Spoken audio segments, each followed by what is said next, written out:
नमस्कार साथियों, मैं राजेश कुमार शर्मा एक बार फिर से आप सभी का स्वागत करता हूं आपके अपने जेएमडी क्लासेस में और ये आशा करता हूं कि आप सभी लोग स्वस्थ व प्रसन्न होंगे। तो चलिए दोस्तों, शुरू करते हैं आज की अपनी क्लास। तो आज की क्लास हमारे जो 10th के विद्यार्थी हैं उनके लिए रहेगी और ये क्लास हमारी मैथ की क्लास रहेगी, जिसमें हमने आपको चैप्टर 8 के बारे में हम पढ़ा रहे थे, जिसमें त्रिकोणमिति के बारे में चर्चा हो गई थी। उसके बाद में हमने आपको ऊंचाई दूरी से संबंधित चैप्टर 9 के बारे में भी पढ़ाया था। तो 9 नंबर चैप्टर में हमारे क्वेश्चन चल रहे थे और उन्हीं को लेकर के आज हम पेश हो रहे हैं आपके सामने। और ये क्वेश्चन कुछ इस प्रकार से रहेगा, हमारा जो नेक्स्ट क्वेश्चन रहेगा। और इसके कुछ क्वेश्चनों की चर्चा हम पहले कर चुके थे। देखिए क्वेश्चन है 1.5 मीटर लंबा एक लड़का जो कि 30 मीटर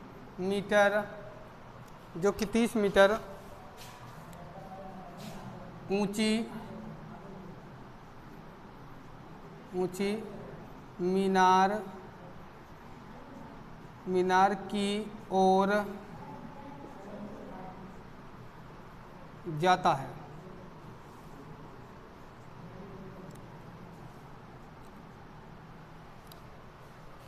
तो एक लड़का है 1.5 मीटर लंबा, तो ये लड़का जो दे रखा है वो कितना दे रखा है, 30 सेंटीमीटर एक ऊंची मीनार है, तो उसकी ओर क्या है, जा रहा है।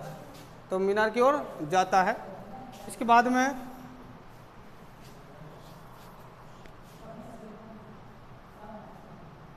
तब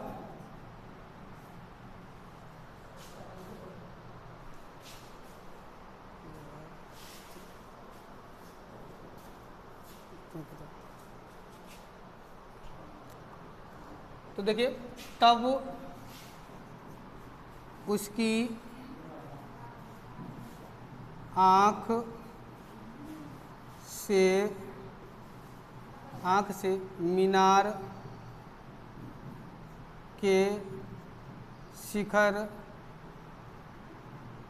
के शिखर का उन्नयन कोण 30 डिग्री से 60 डिग्री हो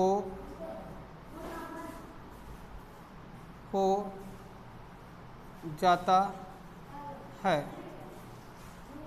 तब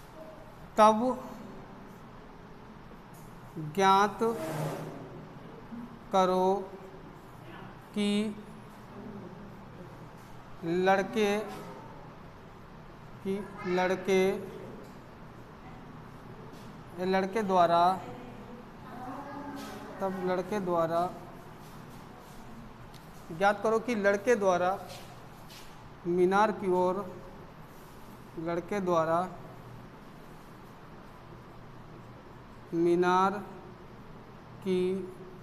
ओर कितनी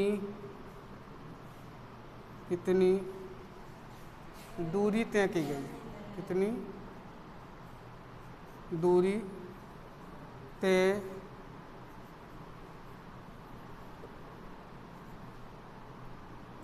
की गई। तो देखिए ये क्वेश्चन रहेगा हमारा। क्वेश्चन को फिर से समझ लीजिए। कह रखा है कि 1.5 मीटर लंबा एक लड़का जो कि 30 मीटर ऊंची मीनार की ओर जाता है। तो बुक में आपको क्वेश्चन थोड़ा अलग तरीके से मिलेगा, तो बात एक ही है। तो मैंने अपने जो शब्दों के द्वारा इसको क्वेश्चन को मेंशन किया है। तो 30 मीटर ऊंची मीनार की ओर जाता है, तब उसकी आंख से मीनार के शिखर, जो भाई वो देखता है तो मीनार के शिखर को देखता है, तो शिखर का उन्नयन कोण जो पहले जहाँ पर था वहाँ पर कितना था, 30 डिग्री था। और उसके बाद में जब मीनार की ओर जाता है तो कितना हो जाता है, 60 डिग्री हो जाता है। तब ज्ञात करो कि लड़के द्वारा मीनार की ओर कितनी दूरी तय की गई। तो ये रहा आपका क्वेश्चन। तो देखिए क्वेश्चन के लिए अब हम इसी के अनुसार इसका क्या बनाएंगे, डायग्राम बनाएंगे। तो डायग्राम को समझिए। तो डायग्राम को आपको समझना ये है, ये हमारी क्या हो गई, एक मीनार हो गई।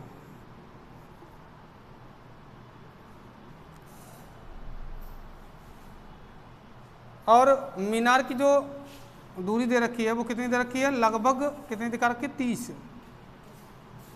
30 मीटर क्या हो गई, मीनार हो गई। उसके बाद में अब मान के चलना है 30 मीटर पूरी हमारी क्या हो गई, मीनार हो गई। और लड़के की जो लंबाई है, मान लीजिए लड़का जो है वो ये वाला है, तो लड़के की लंबाई कितनी दे रखी है, 1.5 मीटर, 1.5 मीटर।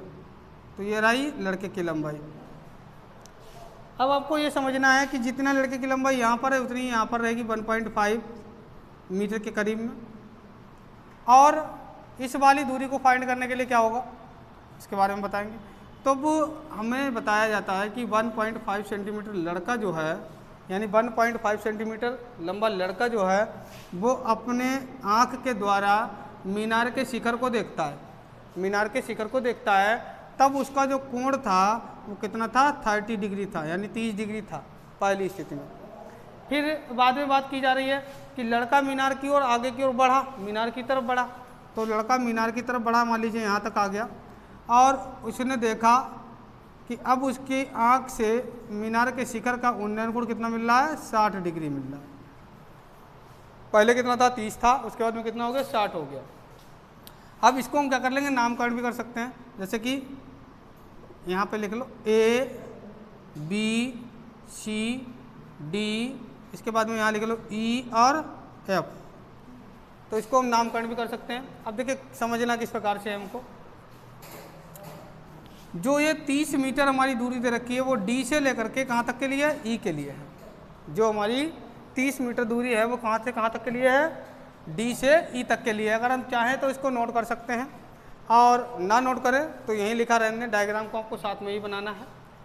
अब देखिए जो ये शेष दूरी बचती है वो कितनी बचती है, जैसे 30 दे रखा है तो यहाँ पे कितना हो जाएगा 30, और 30 में से कितना रहेगा 1.5। अगर इसको हम लेस कराते हैं तो ये दूरी कितनी मिलती है 28.5। ये वाली डिस्टेंस यहाँ से लेकर के और ये लगभग यहाँ तक रहेगी। इस तरीके से ये लाइन आपको यहाँ तक मिल जाएगी। तो ये वाली जो डिस्टेंस है वो कितनी आई 28.5। तो आप चाहे तो यहाँ पे मेंशन कर सकते हैं, अगर यहाँ ना लिखें, अगर आपको दिक्कत लग रही है तो आप यहाँ भी लिख सकते हैं 28.5। आगे क्या हो जाएगा मीटर, और ये डिस्टेंस यहाँ से लेकर के यहाँ तक रहेगी। क्लियर हो गया यहाँ तक। तो देखिए अब जो जो चीज़ें दे रखी हैं उनके बारे में हम इसमें मेंशन करेंगे। सबसे पहले मीनार की ऊंचाई कितनी दे रखी है 30। तो हम लिख सकते हैं कि दिया गया है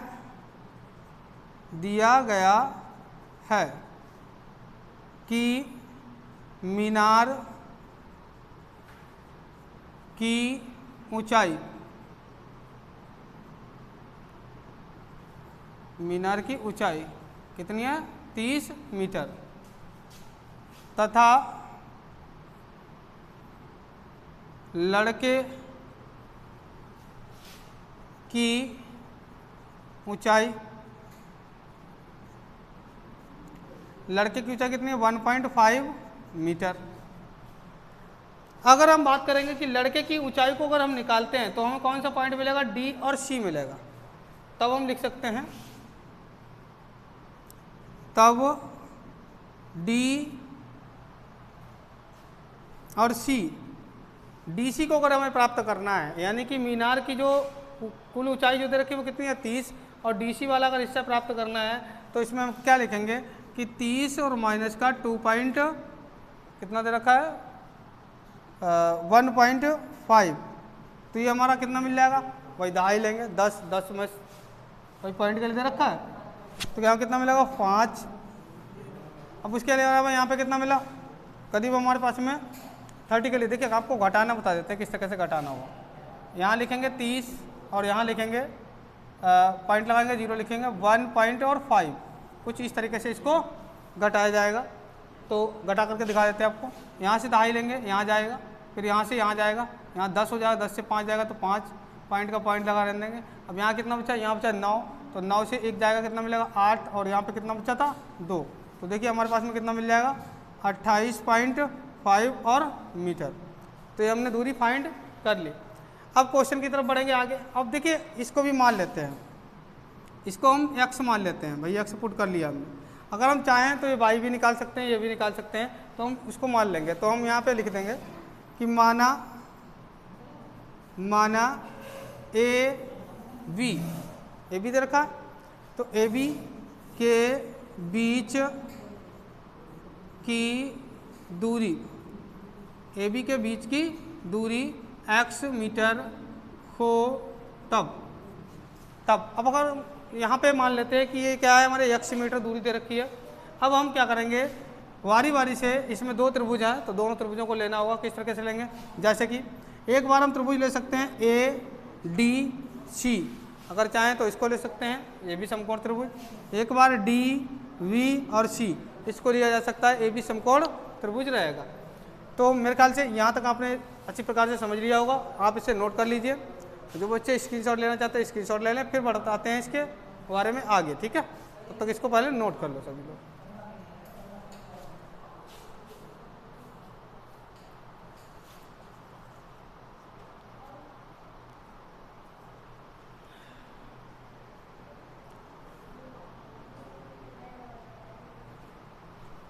चलिए दोस्तों, मेरे ख्याल से आपने इसको नोट कर लिया होगा, और जिन बच्चों ने स्क्रीनशॉट लेना होगा वो उन्होंने स्क्रीनशॉट को ले लिया होगा। और यदि हमारा चैनल आपको पसंद आता है या फिर सेशन पसंद आता है तो इसको सेशन को अवश्य ही अपने दोस्तों में शेयर करेंगे। तो चलिए इसको हम रफ करते हैं, बढ़ते हैं आगे। तो देखिए, हमने जो भी डिस्टेंसें थी, ये वाली डिस्टेंस ये भी हमने फाइंड कर ली, तो हमने यहाँ पे नोट कर ली, और x दूरी ये भी हमने यहाँ पर नोट कर रखी है। तो ये बाकी थ्योरेटिकल मैंने आपको लेकर के दिखा दिया।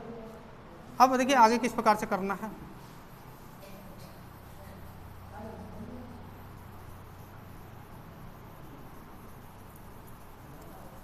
और बहुत से बच्चे जो शॉर्ट में करना चाहते हैं तो ये सारी चीज़ ना लिखें, सिर्फ आप डायग्राम बना सकते हैं, और आगे से जहाँ से हम आप करवाना शुरू करते हैं आपको क्वेश्चन, वहाँ से लिखना शुरू कर सकते हैं। जैसा कि हम लिखेंगे कि समकोण त्रिभुज।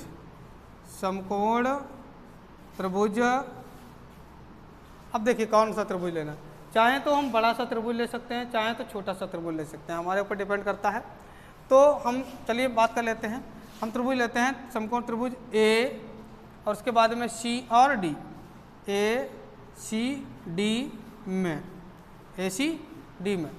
अब इसमें किस प्रकार से करेंगे, अधिकतर हमने आपको बताया है कि जहाँ तक हो सके वो पॉसिबल तो आप 10 का प्रयोग करें, और 10 में आपके लिए मान आप उनको लर्न कर लें जिससे उसका प्रयोग किया जा सके।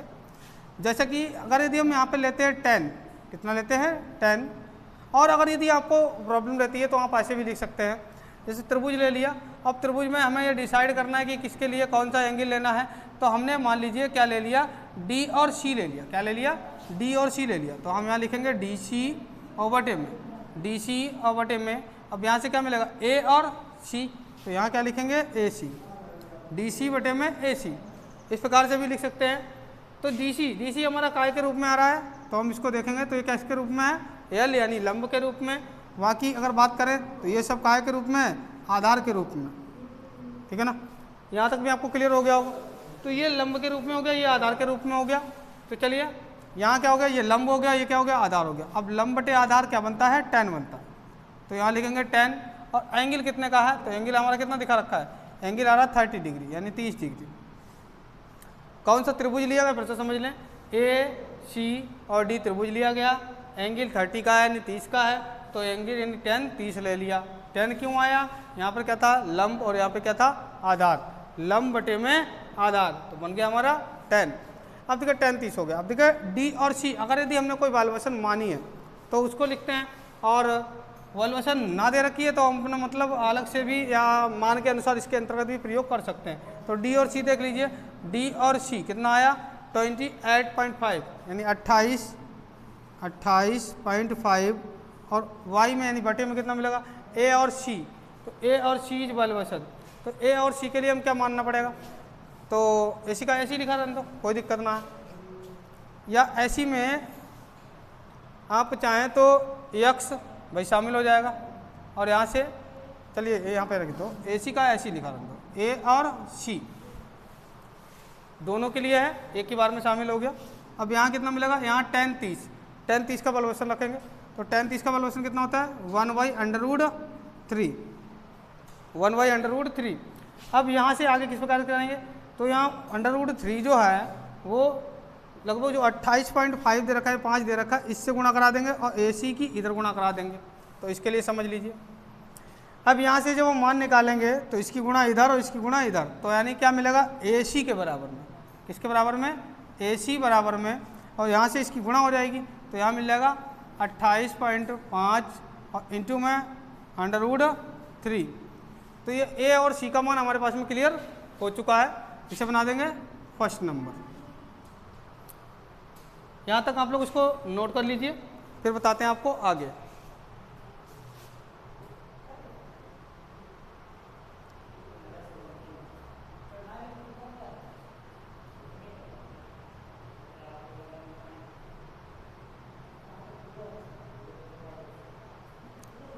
चलिए दोस्तों, मेरे ख्याल से आपने इसको नोट कर लिया होगा।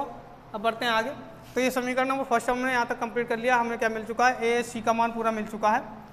अब हम इसी प्रकार से नेक्स्ट पॉइंट लेते हैं और इसको करते हैं रब।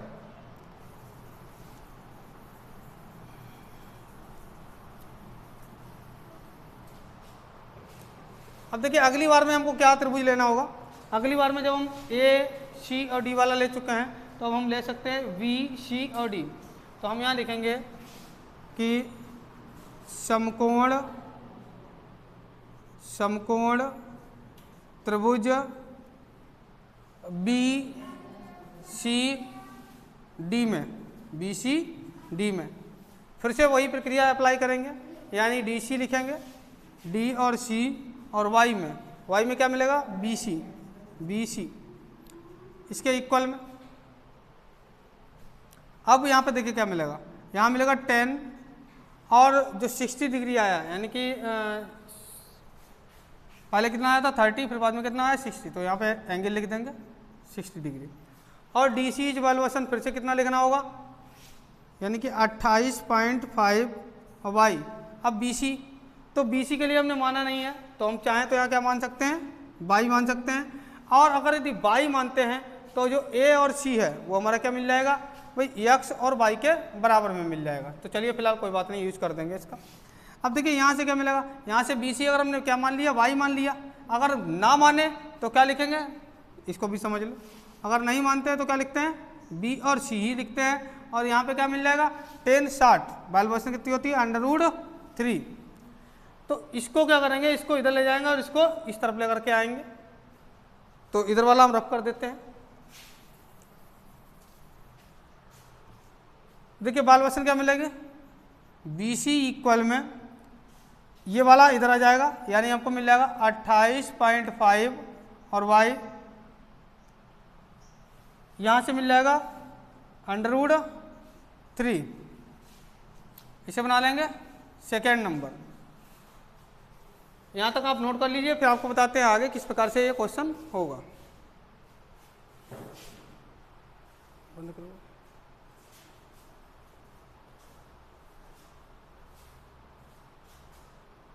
मान है नहीं हुआ, परिमान नहीं है। चलिए दोस्तों, मेरे ख्याल से आपने इतना समझ लिया होगा और नोट कर लिया होगा। अब हमको दो समीकरणें मिल चुकी हैं, एक पहले मिली थी, इसको अब रफ कर देते हैं। अब वो दोनों समीकरणों से हमको सॉल्व करना है, दोनों समीकरणों के बारे में चर्चा कर लेते हैं। तो जो पहली समीकरण मिली हमको वो थी हमारे पास में, जिसमें था ए सी बराबर में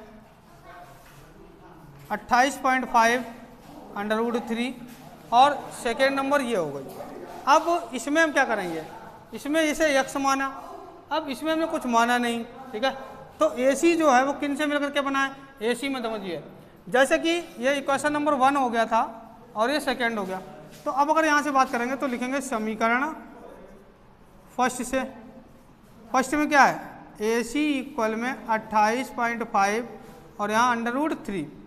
अब ए सी जो है किन किन से मिलकर के बना है, माने तो ठीक है, वरना देख लीजिए ए और बी क्या आ रहा है, ए सी जो है वो ए बी प्लस का बी और सी से मिलकर के बना है। बी सी इक्वल में 28.5 और √3। क्लियर है ना। जैसा कि समीकरण फर्स्ट हमको पहले ही मिल चुका था और सेकेंड वाला भी, तो ये हमने दोबारा समीकरण फर्स्ट लिख लिया। और इसमें ए सी जो है, ए और सी उसमें ए बी और बी सी के बराबर में इसको मान लिया। अब बी सी की वैल्यूएशन जो है वो यहाँ पर एडजस्ट कर देंगे, और अगर ए बी के लिए अगर हम ये यहाँ एक्स ना माने तो भी कोई दिक्कत नहीं है, ए बी को ए बी लिखा जा सकता है, और चाहे तो एक्स माना है तो एक्स के रूप में लिख लेंगे। जैसे कि देखिए क्या आता है, यहाँ से अगर बात करें, चलिए यहाँ से हटा देते हैं इसको, यहाँ पे मान देखिए बी सी का जो मान है तो मान यहाँ में पुट करा देता हूँ, तो यहाँ क्या मिलेगा, यहाँ ए और बी बराबर वैल्यूएशन कितनी दे रखी है एक्स, तो यहाँ एक्स मान लिया, फिर प्लस का, अब बी सी वैल्यूएशन कितनी दे रखी है 28.5 और वाई √3 इसके इक्वल में, यानी 28.5 और √3। अब हम यहाँ तक पहुँच चुके हैं। अब हमें वैल्यूएशन किसकी निकालने को रह गई, केवल एक्स का मान अगर हम निकाल लेते हैं तो वो वैल्यूएशन हमारी निकल आएगी, किसकी निकल आएगी, ए और बी की। यानी कि जब वो लड़का था, जब ए से बी पॉइंट तक बढ़ा तो ए पर जो था उसका कोण कितना था 30 का था, और बी पर पहुंच जाएगा तब उसका कोण कितने का हो जाएगा 60 का हो जाएगा। तो चलिए इसके आगे बताते हैं आपको किस तरह से करना है। अब देखिए यहाँ से एक्स का मान निकालना है तो इसको हम क्या करेंगे, उधर ट्रांसफर करेंगे, तो मतलब हमें क्या पोजीशन मिलेगी, एक्स इक्वल में ये एक्स हो गया, इसको उधर ट्रांसफर करेंगे तो सबसे पहले ये नंबर आएगा, यानी 28.5 और यहाँ √3, फिर माइनस का चिन्ह आएगा, भाई ये वाला प्लस का चिन्ह है, उधर ले जाएंगे माइनस का चिन्ह आएगा, और यहाँ लिख जाएगा 28.5 और यहाँ यहाँ बाई में हो जाएगा √3। तो ये जो वैल्यूएशन थी वो इन्हें उसको पक्षांतर कर दिया, अब ये चिन्ह माइनस के साथ में आ गई यहाँ पर 28.5 और बाई √3। अब देखिए करने को क्या रह गया, यहाँ से इसकी मल्टीप्लाई कराएंगे, जब मल्टीप्लाई कराएंगे तो आप लोग तो जानते ही हैं, देखिए यहाँ 28.5, अब यहाँ √3 की जब मल्टीप्लाई कराते हैं, डायग्राम आपको तो क्लियर हो ही गया होगा, तो डायग्राम को कर देते हैं रफ।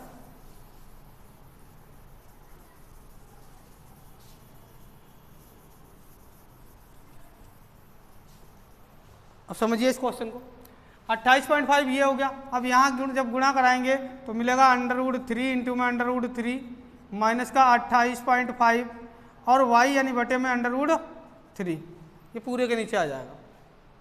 अब यहाँ देखिए यहाँ क्या कंडीशन मिलती है, यहाँ मिलेगा x बराबर में 28.5 और यहाँ पर गुणे का निशान √3 आप लोग सभी लोग जानते हैं कि √3 और इंटू में √3 की जब गुणा कराई जाती है तो 3 3 9, √9 का मान कितना हो जाएगा 3, या फिर आप समझ सकते हैं कि जो अंडर में मान दिए जाते हैं उनमें से एक वैल्यूएशन रख दी जाती है तो कितना मिल जाएगा आपको 3 मिल जाएगा, और यहाँ से है 28.5 और y √3। तो यहाँ तक हम पहुँच चुके हैं। अब आगे के लिए क्या कंडीशन रहेगी, सबसे पहले आप इतना नोट कर लीजिए, फिर बताते हैं आपको आगे।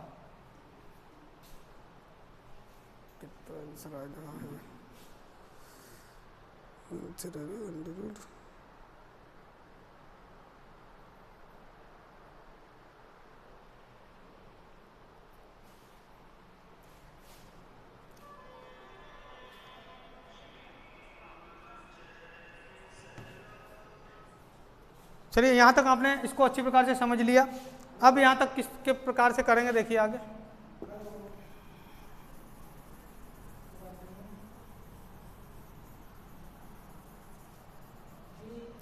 देखिए यहाँ से 28.5, यहाँ भी 28.5, तो हम चाहें क्या कर सकते हैं, कॉमन कर सकते हैं, यानी x इक्वल में यहाँ से कॉमन करेंगे तो कॉमन में क्या मिलेगा 28.5 और यहाँ अंदर कितना मिल जाएगा 3 माइनस का 1 और y में √3, y में √3।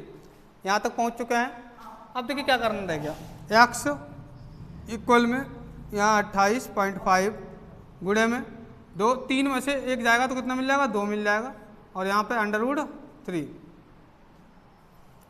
अब देखिए कितना मिल रहा है, x इक्वल में यहाँ 2 पंचे 10, अब आंसी लेके लगा, और 2 अट्ठे 16 1 17 पॉइंट लगा, एक अंक के बाद लगा सकते हैं, और फिर 2 दूनी 4 और 1 5 यानी 57 यहाँ √3। तो मेरे ख्याल से यहाँ तक आपको क्लियर हो गया होगा। अब देखिए आगे किस प्रकार से करना है इसको।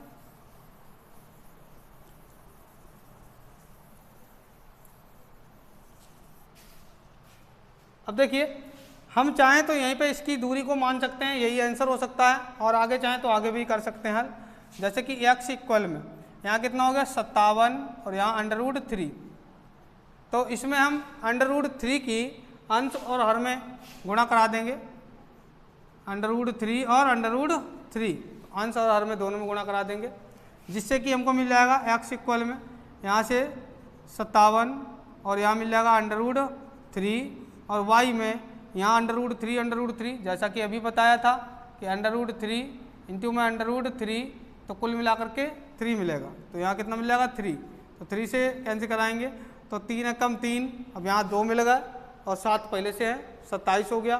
फिर बाद में 3 नेम 27, यानी कि x बराबर में हम 19√3 और मीटर, यानी लगभग लड़के के द्वारा मीनार की ओर चली गई दूरी कितनी हो जाएगी 19√3 मीटर हो जाएगी। यही क्या रहेगा आपका आंसर रहेगा। चलिए दोस्तों यहाँ तक इसको कर लीजिए नोट, फिर बढ़ते हैं आगे।